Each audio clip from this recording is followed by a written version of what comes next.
Bismillahirrahmanirrahim. Assalamualaikum warahmatullahi wabarakatuh. Alhamdulillah wassyukrulillah wassalatu wassalamu ala sayyidina Muhammadir Rasulillah salatan wa salaman daimaini bidawami mulkillah wa ala alihi wa sahbihi wa mawalah. Ashhadu an la ilaha illallah wahdahu la syarikalah wa ashhadu anna Muhammadan abduhu wa rasuluh. Rabbi shrah li sadri wa yassir li amri wahlul 'uqdatam min lisani yafqahu qawli, amma ba'du. Alhamdulillah, kami panjatkan puji syukur kehadirat Allah Subhanahu wa Ta'ala yang pada malam hari ini kita dalam keadaan sehat walafiat. Mudah-mudahan kesehatan dan keafiatan terus-menerus melimpah kepada kita, dibarengi dengan kitanya bersyukur kepadanya, sampai kita kembali menghadap kepadanya. Amin. Ya Rabbal Alamin. Topik pada malam hari ini adalah melanjutkan yang lalu, menghidupkan kreativitas takwa. Apa yang dimaksud dengan menghidupkan kreativitas takwa?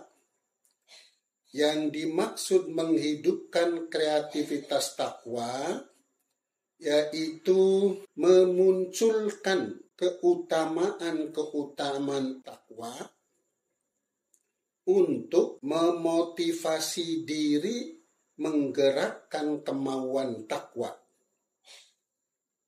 Menghidupkan kreativitas takwa yaitu memunculkan keutamaan takwa, aneka macam keutamaan takwa, untuk memotivasi diri menggerakkan kemauan takwa.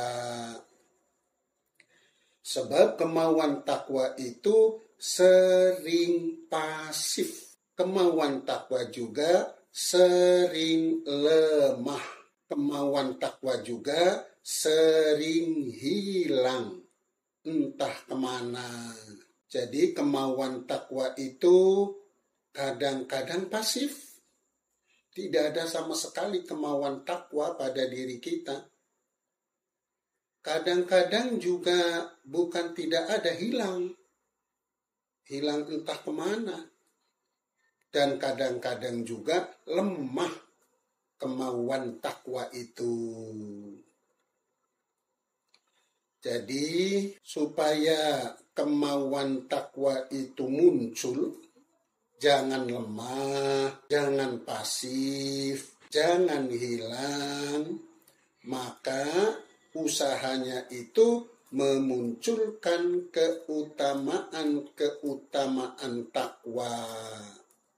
Dimunculkan keutamaan takwa untuk dijadikan memotivasi diri menggerakkan kemauan takwa. Salah satu keutamaan takwa itu banyak dan dimunculkan semua. Siapa tahu salah satu dari aneka macam keutamaan takwa dicocoki oleh hati kita. Kalau dicocoki oleh hati kita, maka bisa menggerakkan kemauan takwa. Jadi dimunculkan semua keutamaan takwa. Kalau sudah ada yang cocok, dipegang dan dijadikan motivasi untuk menggerakkan kemauan takwa. Apa itu kemauan takwa? Kemauan takwa itu kemauan untuk menuruti perintah Allah dan menjauhi larangan Allah. Kemauan untuk taat dan patuh kepada Allah.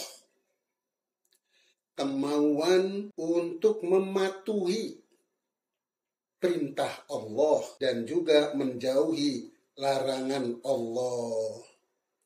Kemauan untuk mematuhi perintah Allah itu seringkali nggak ada, seringkali lemah, seringkali hilang. Dan untuk menggerakkan itu memunculkan keutamaan takwa.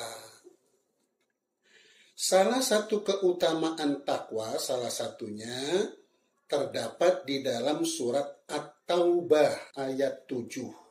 Surat At-Taubah ayat 7. Innallaha yuhibbul muttaqin. Sesungguhnya Allah mencintai orang-orang yang bertakwa. Orang bertakwa itu dicintai Allah. Orang yang punya kemauan untuk patuh kepada Allah itu dicintai oleh Allah.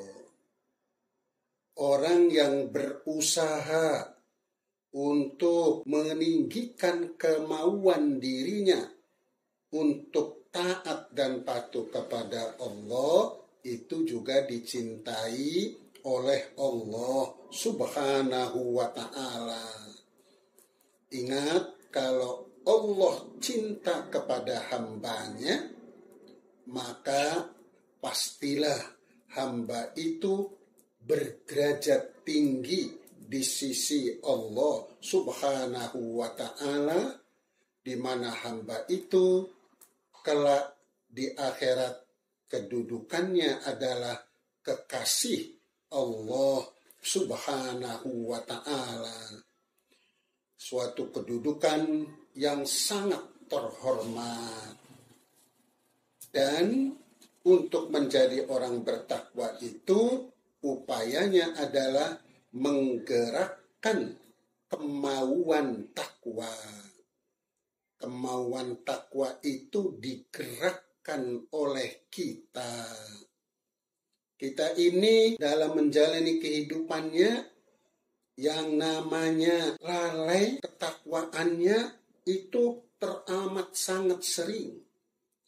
Yang namanya lemah ketakwaannya juga teramat sangat sering. Kita ini lemah takwanya, sering kita ini lalai ketakwaannya. Itu sering. Cuman kadang-kadang orang itu tidak memeriksa diri kita apakah ketakwaannya sedang lemah, ketakwaannya sedang lalai, bahkan apakah kemauan kita itu sedang berlawanan dengan takwa. Orang itu jarang memeriksa dirinya semacam itu, jarang. Kita ambil contoh, dikatakan sering, setiap hari itu sering banyak sekali lemah takwanya. Atau kemauan untuk patuh kepada Allahnya lemah. Itu sering. Khususnya buat diri saya itu adalah sering. Pada saat kita ini lemah kemauan takwanya, kadang-kadang kita tidak menghidupkan kreativitas takwa.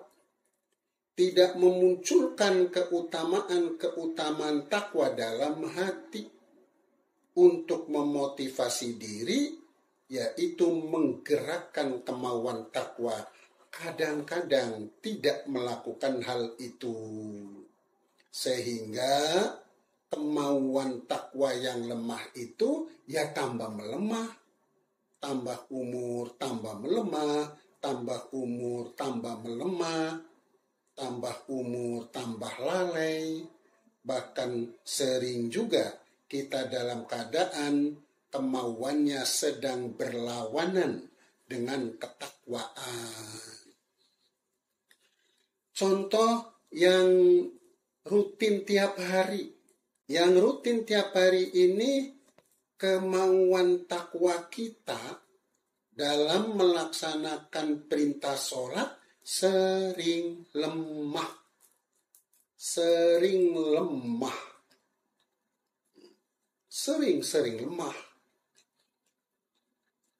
Kemauan untuk taat dan patuh kepada Allah berkaitan dengan perintah sholat itu sering lemah. Dan setelah lemah, dibiarkan oleh kita. Seharusnya dimunculkan, yaitu keutamaan takwa. Orang yang bertakwa itu dicintai Allah. Kita dalam hidup itu apa sih yang kita kejar? Yang kita kejar apa? Salah satu yang kita kejar itu adalah jadi hamba yang dicintai Allah. Salah satu yang harus kita kejar dalam menjalani hidup ini menjadi hamba yang dicintai oleh Allah Subhanahu wa ta'ala. Kalau dicintai Allah, pasti derajatnya tinggi. Dan derajat tinggi ini nampaknya kelak di akhirat. Di dunia bisa saja tidak nampak.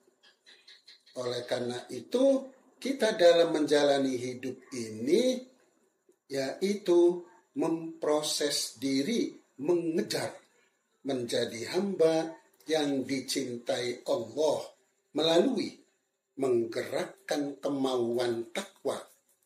Kemauan takwa yang sedang lemah ini diupayakan oleh kita,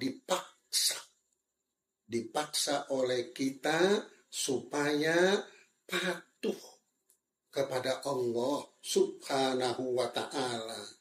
Dan waktu kita memaksakan diri untuk patuh kepada Allah Subhanahu wa ta'ala, yang harus diingat oleh kita, melakukan pemaksaan diri untuk patuh kepada Allah dalam rangka menuju menjadi hamba yang dicintai oleh Allah Subhanahu wa ta'ala.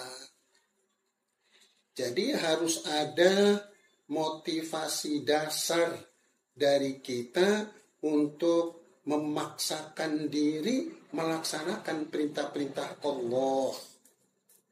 Sebab memaksakan diri melaksanakan perintah Allah itu berat sekali dan beban sekali dan malas sekali melakukan pemaksaan diri itu. Tapi kalau kitanya punya kesadaran melakukan semacam itu, sama saja dengan kita sedang memproses diri menjadi hamba yang dicintai oleh Allah Subhanahu wa ta'ala. Adanya pengertian dan kesadaran semacam itu, maka kemauan untuk memaksakan dirinya untuk patuh kepada Allah akan muncul. Pemaksaan dirinya akan muncul. Dan kemauan memaksakan dirinya itu kemauan dari diri kita. Memang diri kitanya punya kemauan semacam itu. Bukan diri kitanya terpaksa melakukan kemauan untuk menuruti perintah Allah. Tetapi memang diri kitanya mau memaksakan diri patuh kepada Allah Subhanahu wa ta'ala. Bisa saja kita ini jam 4:30 bangun. Dan kemudian kedengaran azan subuh bisa saja malas setengah mati untuk bangun. Misalnya tidurnya jam 1 atau jam 2, malas sekali untuk bangun. Kemauan untuk melaksanakan perintah Allah sholat subuh, kemauannya itu dihadang oleh kemalasan yang membuat kita ini kemauannya jadi lemah. Kemauan untuk melaksanakan sholat subuhnya menjadi lemah dan bisa saja kalah. Nah, yang namanya kita ini menghidupkan kreativitas takwa dimunculkan. Allah itu mencintai orang-orang yang bertakwa. Hidup kita ini adalah selalu memproses diri menuju takwa. Menuju menjadi hamba yang dicintai Allah. Memproses diri menuju takwa itu melalui menggerakkan kemauan takwa atau kemauan takwa yang sedang lemah itu dipaksa oleh kita untuk melaksanakan kepatuhan kepada Allah Subhanahu wa Ta'ala. Dan pemaksaannya itu dari kemauan hati kita. Maka hal itu tidak menjadi beban. Dan kemauan hati untuk memaksakan diri dari keadaan diri kita yang lemah ketakwaannya itu adalah memproses diri menuju menjadi hamba yang bertakwa kepada Allah Subhanahu wa Ta'ala. Itulah diantaranya menghidupkan kreativitas takwa, yaitu memunculkan keutamaan takwa untuk memotivasi diri, menggerakkan kemauan takwa, memunculkan keutamaan takwa, dan munculnya keutamaan takwa itu untuk motivasi diri menuju proses menjadi hamba yang bertakwa kepada Allah Subhanahu wa Ta'ala. Dalam mentaati perintah Allah dan menjauhi larangan Allah sering lemah oleh aneka macam hambatan-hambatan kemanusiaan kita, oleh aneka macam hambatan-hambatan godaan setan, oleh aneka macam hambatan-hambatan dari kecenderungan hawa nafsu, sering lemah dan memaksakan diri. Menggerakkan kemauan takwa itu adalah proses menuju menjadi hamba yang bertakwa kepada Allah Subhanahu wa Ta'ala, menjadi hamba yang dicintai oleh Allah Subhanahu wa Ta'ala. Kita ini bisa jadi juga keadaan diri kita ini sedang lalai ketakwaannya. Ketakwaannya lalai.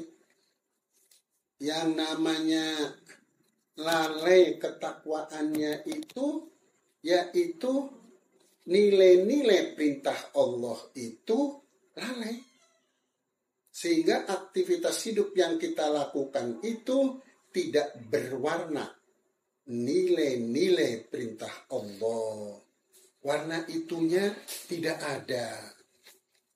Ada orang males sekali mau menghadiri undangan dari saudaranya, dari temannya, karena tempatnya jauh. Males sekali menghadiri undangan. Yang ada di hati itu, kita ini diundang oleh saudara kita. Cuma itu. Kalau pikiran kita itu semacam itu, namanya kita ini sedang lalai ketakwaannya. Kalau aku nggak hadir, nggak enak. Nggak enak nih kalau nggak hadir. Tapi kalau mau hadir, aduh, jauh sekali. Nah, pikiran semacam itu lalai ketakwaannya. Lalai ketakwaannya itu nilai-nilai perintah Allahnya nggak ada. Harusnya itu begitu kita diundangi oleh saudara, kita harus punya pikiran, aku berkewajiban menghadiri undangan. Wajib. Begitu diundangi, wajib menghadiri undangan. Wajib itu perintah Allah. Dilakukan dapat pahala, ditinggalkan dosa. Wajib. Tapi nilai kewajiban ini sering tidak ada dalam pikiran. Itu namanya keadaan kita sedang lalai. Nilai ketakwaannya sedang lalai. Maka kita pertama harus memunculkan dulu. Memunculkan yaitu kelalaian itu.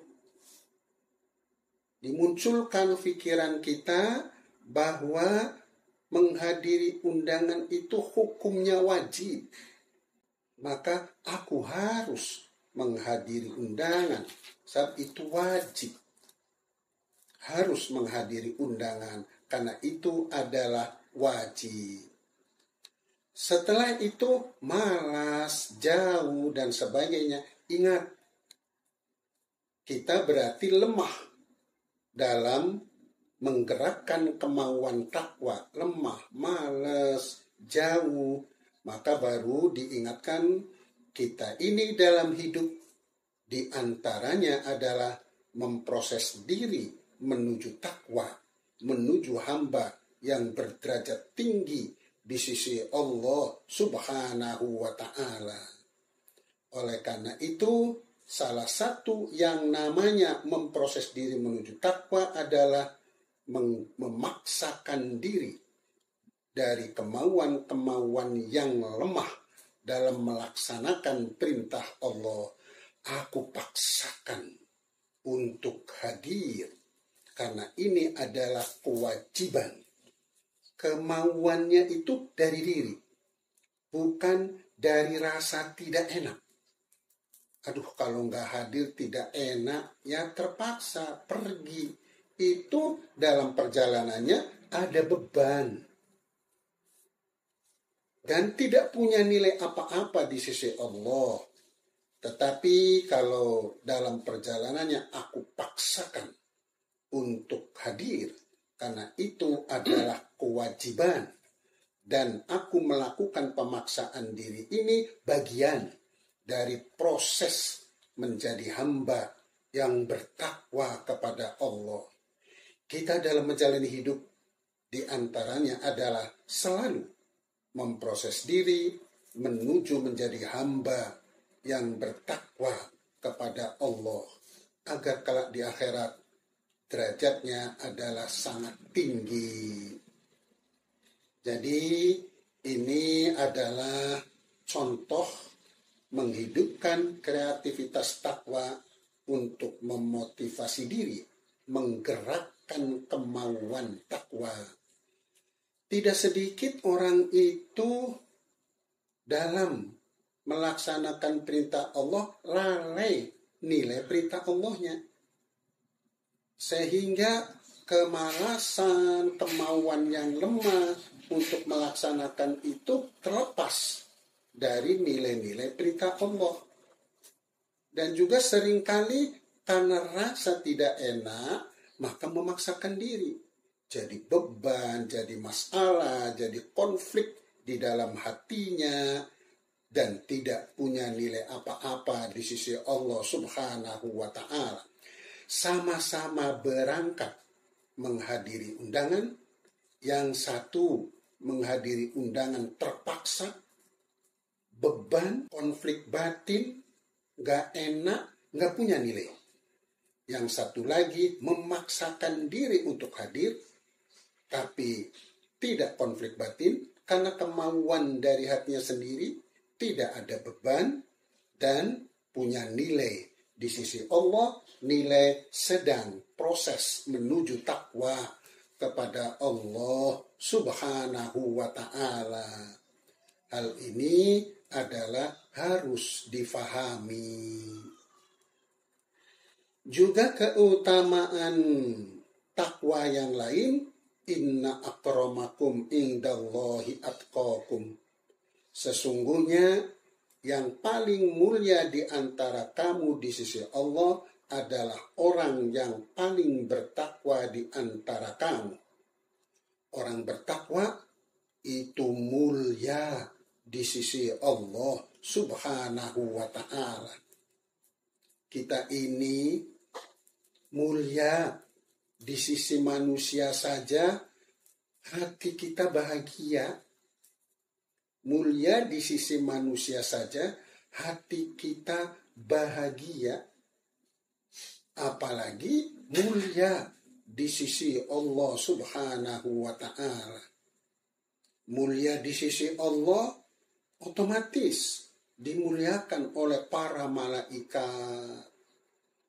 Otomatis dimuliakan oleh makhluk-makhluk Allah kelak di akhirat. Betapa bahagianya orang yang mulia di sisi Allah Subhanahu wa ta'ala.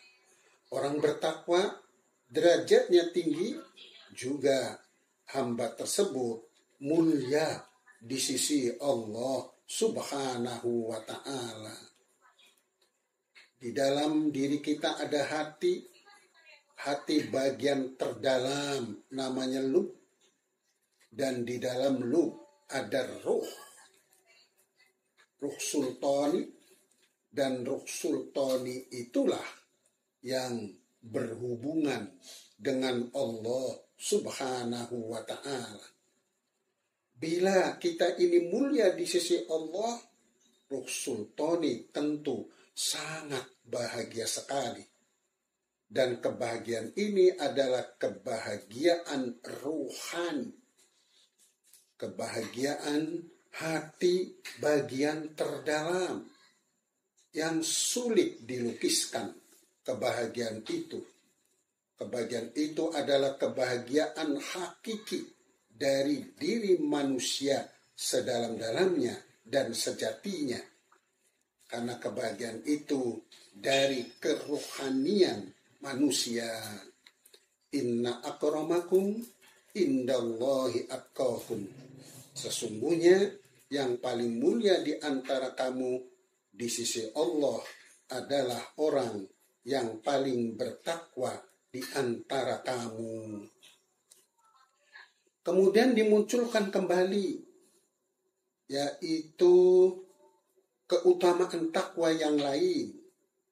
Bila kita ini sedang lemah ketakwaannya, sedang lalai ketakwaannya, apalagi sedang ada kemauan yang berlawanan dengan ketakwaannya.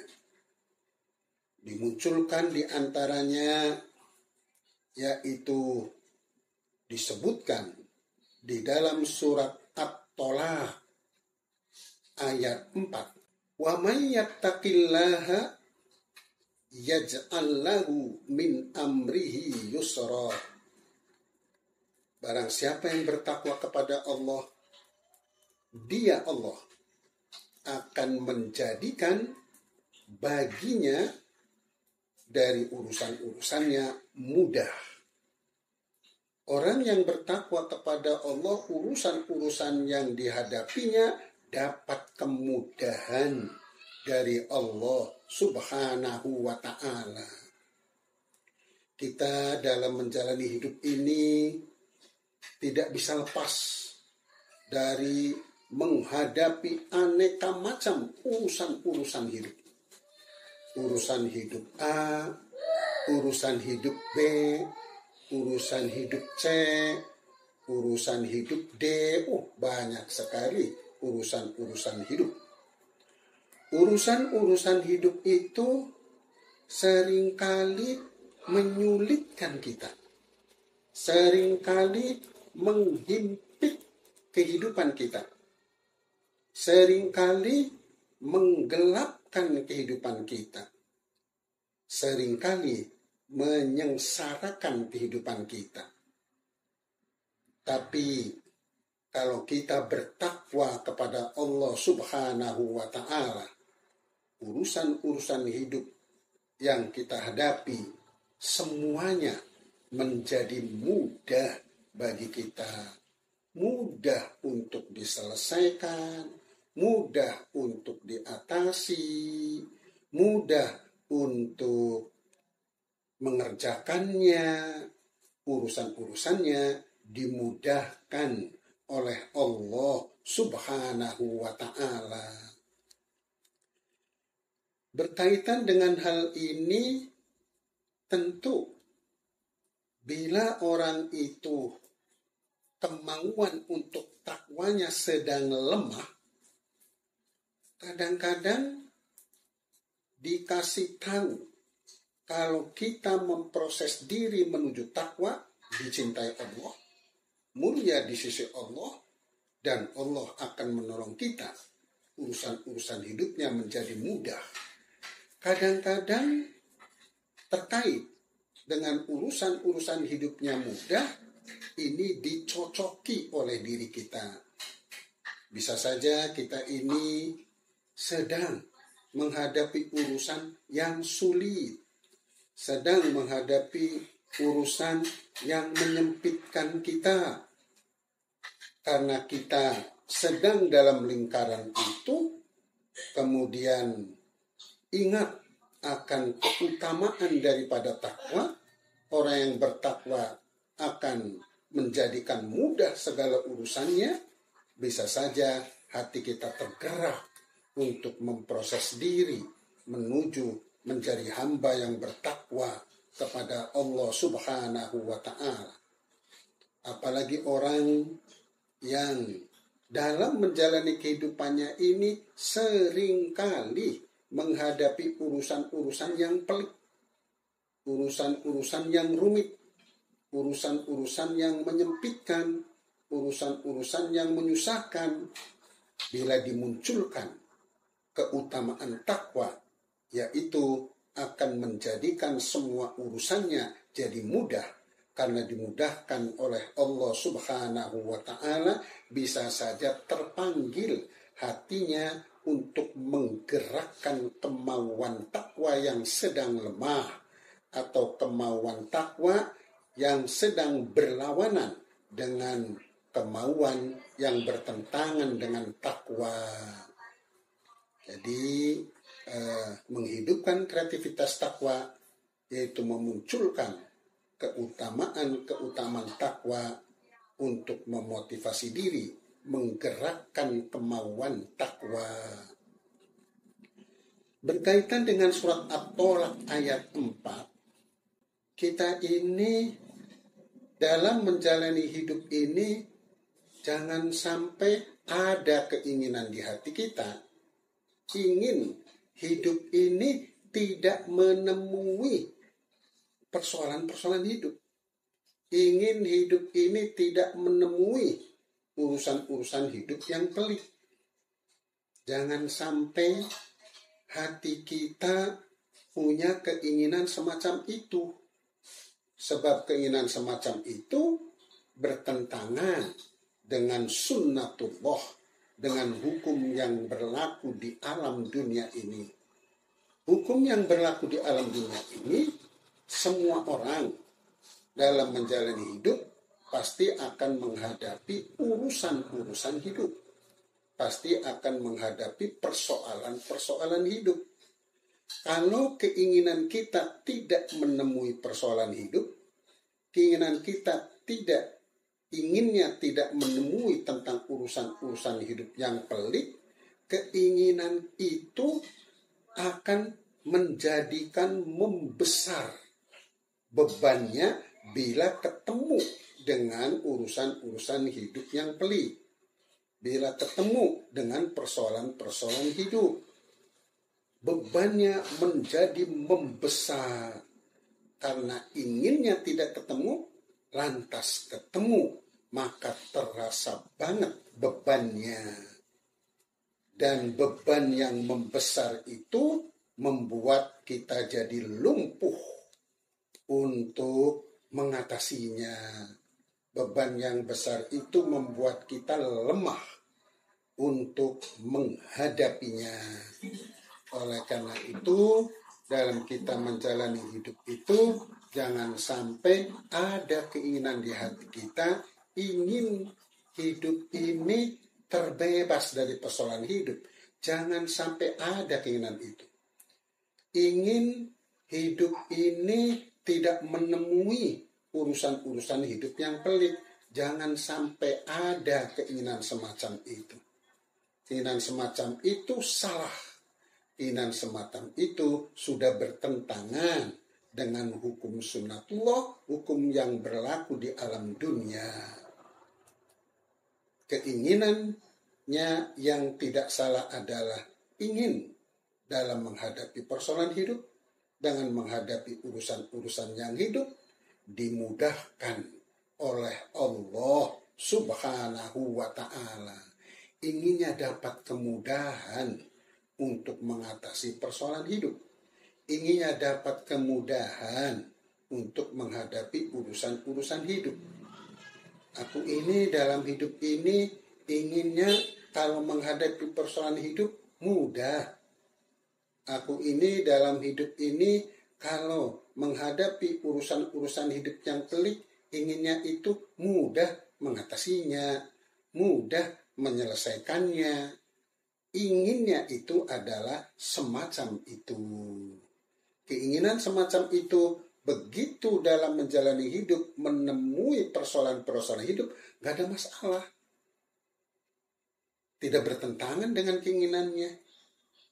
Memang kita hidup di dunia yang menemui persoalan-persoalan hidup. Memang kita hidup di dunia yang menemui urusan-urusan hidup yang pelik. Tapi kita mengharap kepada Allah dapat kemudahan untuk menyelesaikannya dan mengatasinya. Jadi di sini kadang-kadang ada orang hidup terkaget-kaget terus.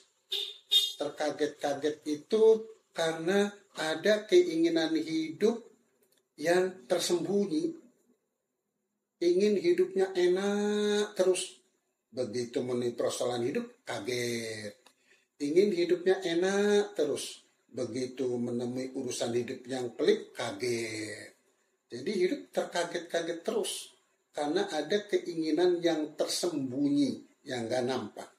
Oleh karena itu, yang harus dibangun keinginan di hati kita adalah ingin dalam menghadapi persoalan hidup, dalam menghadapi urusan-urusan yang pelik, bisa diselesaikan dengan mudah, bisa diatasi dengan mudah. Inginnya adalah semacam itu dan mengharap dapat kemudahan dari Allah Subhanahu wa ta'ala. Dan untuk mendapatkan itu, kita dalam menjalani hidup ini tidak lain adalah memproses diri menuju takwa kepada Allah Subhanahu wa ta'ala. Apabila menghadapi perintah-perintah Allah yang berat, hati kitanya mau memaksakan diri. Adanya keberatan untuk melaksanakan perintah Allah itu, keberatan untuk menjauhi larangan Allah itu. Ada dipaksakan diri. Pemaksaan itulah proses menuju takwa kepada Allah Subhanahu wa ta'ala. Juga disebutkan di dalam surat At-Tolaq ayat 2 dan ayat 3. Wa may yattaqillaha yaj'al lahu makhraja wa yarzuqhu min haitsu la yahtasib. Barang siapa bertakwa kepada Allah, Allah akan menjadikan baginya jalan keluar untuk menghadapi persoalan-persoalan hidupnya, baik di dunia maupun di akhirat. Dan dia Allah akan mengasih rizki dari arah yang tidak terduga.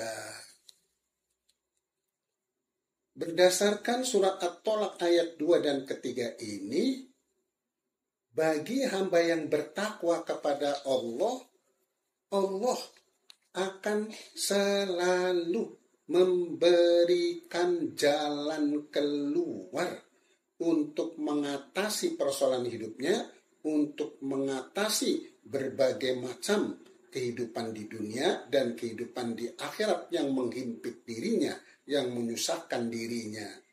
Ini tidak saja di dunia ini, tapi juga di akhirat kelak. Di alam kubur saja sudah banyak problem, banyak masalah. Begitu kita masuk di alam kubur, pertama kita dihimpit oleh bumi. Dihimpit, sakit sekali. Itu masalah. Itu masalah. Kalau kita bukan orang bertakwa, kita nggak bisa menemukan jalan keluar menghadapi himpitan bumi itu. Dihimpit dan betul-betul terasa sakit sekali pada dihimpit oleh bumi sehimpit-himpitnya. Juga begitu di alam kubur ditanya oleh malaikat Mungkar Nakir. Begitu datang malaikat Mungkar Nakir saja sudah persoalan sendiri. Wibawanya itu sangat menakutkan. Luar biasa. Gemetar. Luar biasa. Itu sudah persoalan tersendiri. Kalau seandainya orang itu bertakwa kepada Allah, Allah mengasih jalan keluar kepada orang itu sehingga rasa takut, rasa khawatir, rasa macam-macam dihilangkan semuanya oleh Allah Subhanahu wa ta'ala. Di alam kubur itu kita akan bertemu dengan aneka macam perbuatan-perbuatan salah kita berdatangan. Itu juga jadi masalah. Kalau kita tidak mendapatkan jalan keluar dari Allah, akan jadi masalah hidupnya di alam kubur. Apalagi di akhirat, di padang mahsyar, sangat panas sekali. Sangat panas sekali. Dan juga sangat bingung sekali. Maka kalau kita tidak mendapatkan jalan keluar dari Allah untuk mengatasi panas dan mengatasi kebingungan, kita bermasalah selama kita berada di padang mahsyar. Dan semua itu Allah berikan jalan keluar hanya kepada orang-orang yang bertakwa kepada Allah Subhanahu wa ta'ala. Wa yarzuqhu min haitsu la yahtasib.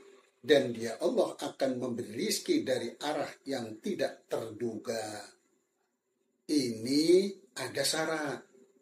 Dia Allah akan memberi rizki dari arah yang tidak terduga. Syaratnya apa? Syaratnya itu kita tidak boleh menetapkan diri bahwa rizki itu hanyalah yang terduga saja. Kita tidak boleh punya pemikiran bahwa kita dapat rizki itu kalau rasional, kalau masuk akal, kalau terduga, kalau memungkinkan. Nah, kalau tidak memungkinkan, dari mana rizki itu akan datang? Nah, kalau tidak rasional, dari mana rizki itu akan datang? Nah, pikiran-pikiran semacam ini dibuang. Karena wa yarzuqhu min haitsu la yahtasib. Dan dia Allah akan memberi rizki dari arah yang tidak terduga. Allah Maha Kuasa mengasih rizki dari arah yang tidak terduga. Coba khususnya diri saya, mari kita renungi, mari sama-sama kita renungi. Jumlah ikan di laut miliaran. Jumlah ikan di laut miliaran. tapi semuanya dapat rizki semua dari Allah Subhanahu wa ta'ala. Ikan, hewan, burung mencari rizki bukan berdasarkan logika. Nggak ada burung, hewan, ikan, dia pakai logika untuk mendapatkan rizki. Nggak ada, nggak pakai logika. Tapi semuanya dapat rizki dari Allah Subhanahu wa ta'ala. Kita kadang-kadang berpegang teguh pada dunia logika kita, di mana rizki itu dari Allah dibatasi oleh diri kita, dari ketetapan diri kita. Rizki itu bisa datang kalau logis. Kalau nggak logis nggak mungkin. Maka harus punya pemikiran rizki itu bisa saja datang dari hal-hal yang tidak logis. Kita berusaha untuk mendapatkan rizki secara logis, secara rasional. Tapi kita punya keyakinan bisa saja rizki itu datang di luar kelogisan, di luar kerasionalan. Kita harus punya keyakinan semacam itu. Kalau punya keyakinan semacam itu, kita dalam hidup memproses diri menuju takwa, insya Allah, Allah akan memberi rizki dari arah yang tidak terduga. Memproses diri untuk menjadi takwa adalah memaksakan diri, yaitu kemauan yang sedang lemah untuk menuruti perintah Allah dan menjauhi larangan Allah dipaksakan oleh kita. Memaksakan diri itu proses takwa. Juga memaksakan diri, kemauan kita untuk bertakwa kepada Allah Subhanahu wa ta'ala di saat kemauan takwanya lagi hilang. Di saat kemauan takwanya lagi lalai, lagi tiada, kita adakan kemauan takwa itu. Melakukan semacam itu adalah proses untuk menjadi hamba yang bertakwa kepada Allah Subhanahu wa ta'ala. Bisa saja kita ini kadang-kadang datang malas untuk mengaji, kadang-kadang datang. Nah itu pada saat datang malas untuk mengaji, peluang ini untuk memproses diri menuju takwa. Aku mau paksakan tetap mengaji.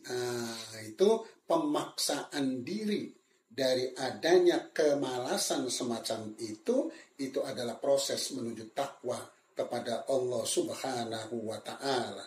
Asal memang pikirannya dalam hidup ini aku mau isi, yaitu memproses diri menjadi hamba yang bertakwa melalui pemaksaan diri atas kemauan-kemauan takwa yang lemah dan yang hilang. Jadi ada pikiran dan prinsip dalam hatinya semacam itu. Banyak sebenarnya yang namanya kemauan takwa itu lemah. Banyak sekali.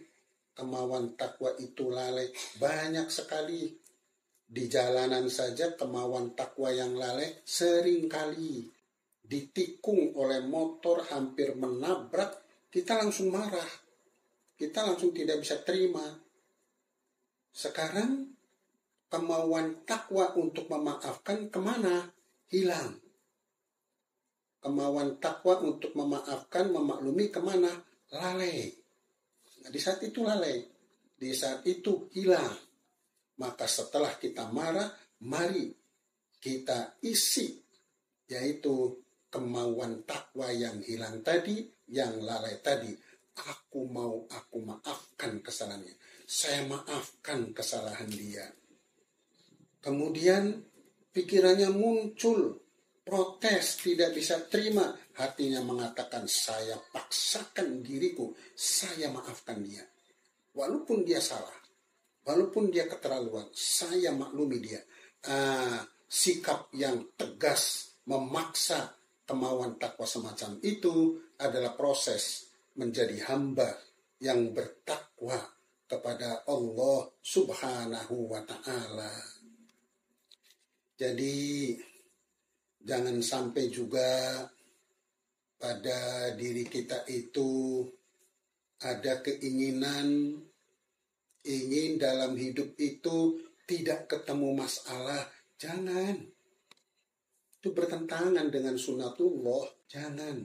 Yang ada itu selalu ada masalah, selalu ada jalan keluar. Yang ada di hati kita itu ingin selalu dapat jalan keluar dari Allah untuk mengatasi berbagai masalah. Ingin aku ini mendapatkan rizki, baik rizki yang terduga maupun rizki yang tak terduga. Jadi di hati kita itu yang ada itu begitu. Sehingga ketemu masalah ya biasa-biasa saja. Tinggal berpikir jalan keluarnya bagaimana. Kalau ada proses takwa, insya Allah Allah akan memberikan ilmu kepada kita jalan keluar untuk mengatasi baik persoalan hidup di dunia maupun persoalan hidup di akhirat. Juga disebutkan wattaqullah. Ini surat Al-Baqarah ayat 282. Wattaqullah wa yu'allimukumullah wallahu bikulli syai'in alim. Dan bertakwalah kamu kepada Allah. Dia Allah akan mengajari kamu. Dan Allah bagi tiap-tiap sesuatu maha mengetahui. Orang yang bertakwa kepada Allah akan diajari oleh Allah. Allah akan mengajari orang-orang yang bertakwa. Berupa apa pengajarannya? Di dalam tafsir Al-Mukhtasar disebutkan, yaitu Allah akan mengajari apa-apa yang mengandung kebaikan bagi urusan dunia akhirat. Kita dalam menjalani hidup ini banyak urusan dunia. Tapi kalau kita itu bertakwa kepada Allah, Allah mengajari kita untuk menghadapi urusan-urusan dunia itu. Allah ajari nilai-nilai kebaikan dalam menjalankan urusan-urusan dunia itu. Sehingga urusan dunia kita itu mendatangkan nilai-nilai kebaikan. Juga Allah mengajari kita untuk mendatangkan nilai-nilai keakhiratan, nilai-nilai kebaikan akhirat. Sehingga hidup kita ini terisi penuh dengan nilai-nilai kebaikan duniawi dan nilai-nilai kebaikan ukhrawi. Itu bisa terjadi kalau kita ini dapat pengajaran dari Allah Subhanahu wa ta'ala. Kalau nggak dapat pengajaran dari Allah, lalai kita. Lupa kita nilai-nilai kebaikan itu. Kita sibuk di dunia ini, ya dunia murni. Sibuk dunia murni. Warna nilai-nilai kebaikan di dalam segala urusan dunia kita hilang. Gak ada. Aduh, aku mau pergi nih. Pulpennya habis nih. Gak ada pulpen lagi. Pergi ke Alfamart. Beli pulpen untuk menulis urusan-urusan dunia. Kalau kita melakukan itu, di situ gak ada nilai-nilai kebaikan dalam urusan dunia. Dan bisa berubah menjadi nilai-nilai kebaikan kalau Allah mengajari hati kita tentang nilai-nilai kebaikan di dalam segala urusan-urusan hidup di dunia ini. Orang banyak yang hidup di dunia sibuk dengan keduniawiaan dan nilai kebaikannya nggak ada. Ada orang yang sibuk dengan kehidupan keduniawiaan tapi nilai kebaikannya penuh. Nabi Sulaiman alaihissalam sibuk dengan aneka macam kehidupan-kehidupan duniawi. beliau raja, beliau kaya, beliau pemimpin bangsa manusia, bangsa jin, sangat sibuk urusan dunianya. Tapi Allah mengajari nilai-nilai kebaikan di dalamnya, sehingga apa yang dilakukannya mengandung nilai kebaikan di dunia dan juga mengandung nilai kebaikan di akhirat. Beruntunglah orang yang bertakwa, karena akan dapat pengajaran dari Allah Subhanahu wa Ta'ala. Pemikiran ini dihidupkan dalam hati di saat kita ini sedang lemah kemauan takwanya. Begitu juga disebutkan di dalam surat At-Tolaq ayat 5. Wa may yattaqillah yukaffir anhu sayyi'atihi wa yu'adzim lahu ajra. Barang siapa bertakwa kepada Allah, dia akan menutupi kesalahan-kesalahannya dan akan membesarkan pahala baginya. Orang yang bertakwa kepada Allah, kesalahannya ditutup oleh Allah, selesai, beres, dan pahalanya dibesarkan oleh Allah Subhanahu wa Ta'ala. Jadi itulah menghidupkan kreativitas takwa, yaitu memunculkan keutamaan takwa, kemudian dijadikan motivasi diri untuk menggerakkan kemauan takwa yang lemah, yang lalai, yang hilang, dan yang sedang ada kemauan yang berlawanan dengan kemauan takwa.